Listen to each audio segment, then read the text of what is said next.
दोस्तों, जब हम हमारा करियर शुरू करते हैं या फिर हम अपने बिजनेस की शुरुआत करते हैं, तो शुरू-शुरू में हमें ज़्यादातर समय पॉजिटिव रिजल्ट्स मिलते हैं।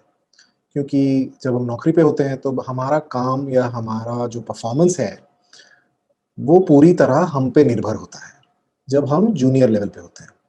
तो हमें शुरू-शुरू में ग्रोथ, प्रमोशन, बिज़नेस ग्रोथ भी अगर आप कहें, अगर आप अपना एक छोटा बिज़नेस शुरू कर रहे हैं, ये सब आसान तो नहीं कहूँगा, लेकिन काफ़ी जल्दी-जल्दी होने लगता है। लेकिन फिर एक स्तर आता है, एक स्टेज आता है आपके करियर में या आपके बिज़नेस में, जहाँ पे अब आपको लगता है कि अभी अगर मुझे बढ़ना है, तो मुझे टीम चाहिए। मुझे एक टीम बनानी है। और यहीं पे ज़्यादातर लोग सक्सेसफुल नहीं हो पाते, क्योंकि उनसे टीम मैनेज नहीं होती। वो इरिटेट हो जाते हैं, फ्रस्ट्रेट हो जाते हैं, लोगों के परफॉर्मेंस से खुश नहीं होते हैं, फिर रिएक्ट करने लगते हैं और इवेंचुअली क्या होता है, जो टीम मेंबर्स हैं, वो भी खुश नहीं रहते हैं और इवेंचुअली उस टीम को, उस लीडर को, उस बिज़नेस को छोड़ के चले जाते हैं। तो मैं इस वीडियो से कुछ-कुछ पॉइंट्स कम्युनिकेट करना चाहता हूँ आप लोगों से on what to look for when you are managing a team, what you should be aware of. एक बहुत बड़ी चीज़ जो पीपल मिस आउट ऑन, जो लोग रियलाइज़ नहीं करते हैं कि देखिए, आपकी टीम में सारे आपकी फ़ोटोकॉपी नहीं होंगे। सब आपकी तरह नहीं सोचेंगे, सब आपकी तरह काम नहीं करेंगे। सबका नज़रिया एक स प्रॉब्लम की तरफ एक जैसा नहीं होगा और इसका मतलब ये नहीं कि वो दूसरे गलत हैं। अगर आप एक मंझे हुए लीडर हैं, आपको वैसी ही टीम बनानी चाहिए जहाँ डाइवर्सिटी हो, जहाँ लोग अलग-अलग सोच, विचार और अप्रोच लेके आएँ। ना कि बस आप ऐसी एक सेना खड़ी करें जो बस आपके हिसाब से उठे-बैठे और वो यही कहे कि जो आप कह रहे हो वही सही है। If you build that kind of a team, वो भी इवेंचुअली लोग तो होंगे, लेकिन आपको ग्रोथ नहीं मिलेगी, आपके बिज़नेस में ग्रोथ नहीं मिलेगी, आपकी परफॉर्मेंस में ग्रोथ ग्रोथ नहीं मिलेगी, क्योंकि लोग सिर्फ वही सोचेंगे और वही बोलेंगे जो आप बोलते और सोचते हैं। So embrace diversity when you building a team. अलग-अलग थॉट प्रोसेस, बैकग्राउंड, एजुकेशन, इसको एम्ब्रेस कीजिए। नेक्स्ट चीज़ ये है कि when you are leading a team, performance would also vary. हर एक बंदा आपकी तरह एफिशिएंट नहीं होगा। कोई ज़्यादा एफिशिएंट होगा, कोई कम एफिशिएंट होगा। हाँ, ऑफ कोर्स आप कुछ बेंचमार्क्स बना लीजिए कि इसके कम एफिशिएंसी अगर हुई तो obviously the person is not fit for the team. लेकिन एफिशिएंसी में वेरिएंस होगा। आप ये नहीं सोच सकते कि 10 लोग मेरी टीम में हैं, तो 10 लोग एक ही तरह का परफॉर्मेंस दें। ये कभी भी संभव नहीं है।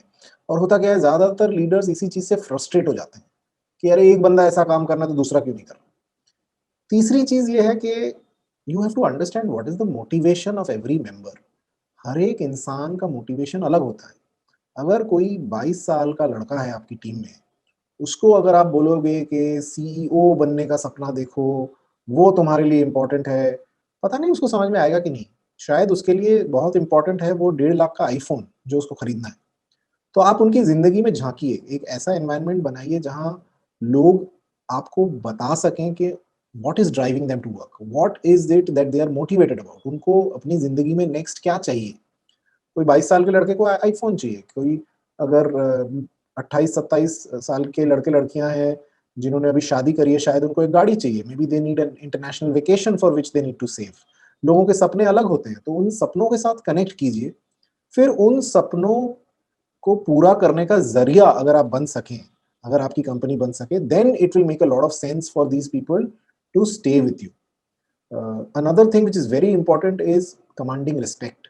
चाहे आप कोई भी हैं, आप बिज़नेस ओनर हैं, आप मैनेजर हैं, ये बात आपको गाँठ बाँध लेनी है कि आप क्या कह रहे हैं, उससे कुछ नहीं फ़र्क पड़ता आपकी टीम को।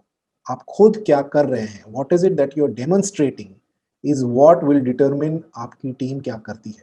If you can inspire your team through your own actions, through your own thinking, you will command respect. You will drive them to a certain level of performance. ये नहीं कि बस हंटर निकाला और डंडे मारते रहे और गलतियां निकालते रहे। देखिए, गलतियां निकालना सबसे आसान चीज है, तो गलतियों पे हर वक्त फोकस मत कीजिए।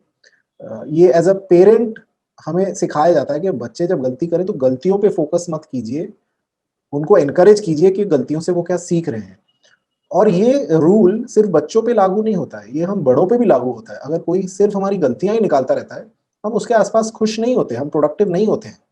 तो गलतियाँ डेफ़िनेटली इंसान करेगा, लेकिन एक अगर ऐसा माहौल हो, जहाँ गलतियाँ करने से इंसान ना डरे और गलतियों से सीखने की चाह रखे, वहाँ पे इंसान की डेवलपमेंट बहुत ज़बरदस्त तरीके से होती है।